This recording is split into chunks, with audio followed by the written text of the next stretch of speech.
Donc on n'est pas contre, mais on n'est pas pour. Alors là-dessus, je ne sais pas si vous...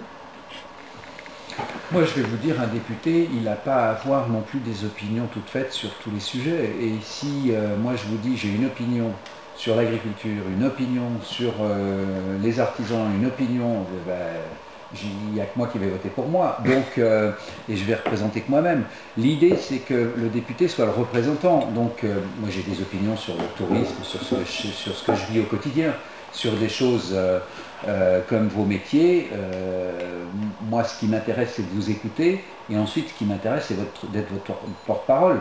Alors, je vous apporterai ce que je sais, je vous apporterai un certain nombre d'éléments.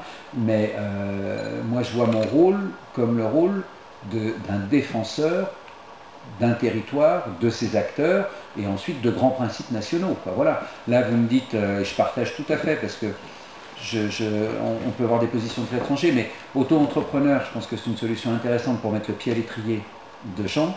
C'est comme l'aide sociale. Si on en fait un métier, au bout d'un moment, bon, on dérive et puis on n'est plus dans l'essentiel.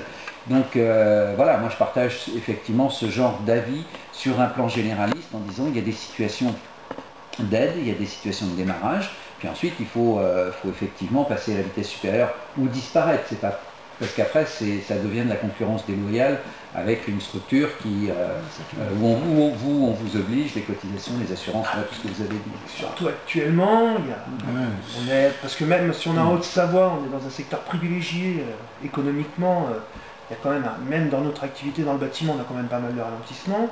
Beaucoup de collègues ont des problèmes de trésorerie, des problèmes de carnet de commande.